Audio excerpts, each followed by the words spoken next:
All right.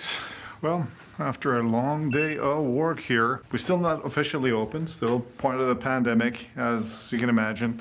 And the offices are closed, except that we've been seeing emergencies, and we had actually 5 emergencies today. It's almost like a full day. And that was not easy, a bunch of cases. I figured I'll just share with you one of the cases that I did, and hopefully that'll be interesting. How do you guys like my new mode of transportation? Next thing in the news will be me getting my head bashed on the asphalt. Bye. Stay safe. Here we go. I'm gonna try to do this for you like this. Probably means I'm gonna end up getting killed. Anyway, so the patient that I wanted to talk to you about was a patient that was referred for pain and discomfort on the wisdom tooth area. They originally had seen his general dentist, and they thought that the pain was caused by pericarditis because the patient had his wisdom tooth that was partially impacted still present. And the area was, based on what the patient, or rather what the general dentist had thought, was still pretty inflamed. So they had thought of just giving him some antibiotics and so on, but the pain hadn't gone away, so he was just complaining of not being able to sleep at night.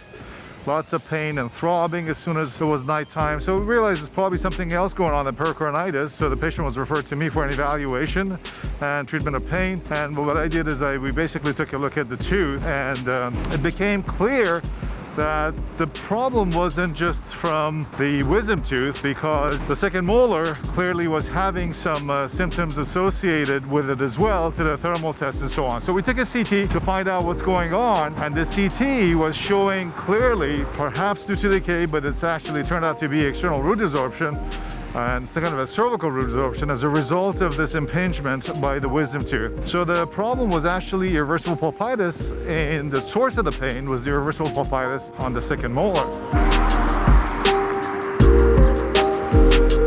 So since the second molar was the source of the pain, we decided to talk to the patient to discuss whether he wanted to try to save this tooth given the condition that it was in, or whether extraction was the better option. Now, the patient was very adamant about trying to save the tooth because he knew he was going to have to remove the wisdom tooth and didn't want to have to also remove the second molar at the same time. Basically, what I told him is that probably doing a root canal and getting the area restored internally and just getting it filling could give him a few years. I couldn't really tell how long, but I assumed that it was probably going to be safe for 5 to 10 years the way it was. And so he decided that he is going to give it a shot and try to save it. So we went inside the tooth, and as we could see from the CT that this patient really did have a C-shaped molar, and that it was going to end up being C-shaped. So it gave me a chance to kind of know that in advance, knowing that we were going to have essentially 2 main canals, and the third one was going to join the other ones, which was the distal and the mesial. So anyway, what I ended up doing is I ended up doing the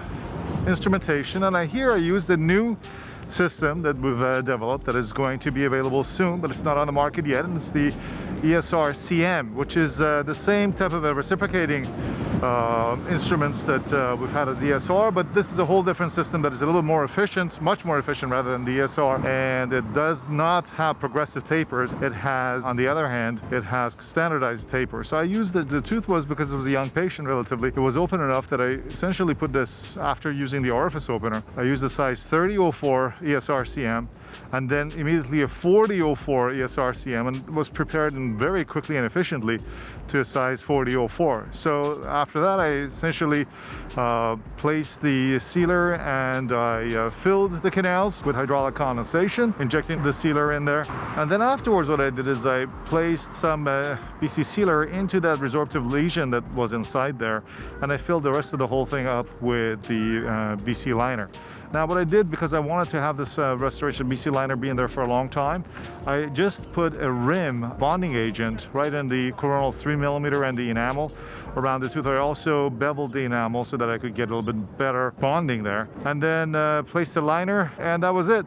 So this was the case, and as you can see in the post-op, that's just a pretty straightforward fill, but the C-shape has been filled, and as you can see in the distal, where the anatomy was even more of a C shape, you can see multiple type of fins that have been filled with BC sealer as well as the filling of the BC sealer into that little resorptive area. Anyway, this was the case. A bunch of other cases. I actually did an apical as well on an emergency basis. That was a whole other thing, but I don't have time to talk about that right now. Maybe we'll talk about that in a different video. Anyway, let me know what you think, whether you would have saved this tooth or not, and whether it was worth saving. But either way, we had to do a pulpotomy or pulpectomy since the patient was in a lot of pain. And that's basically it.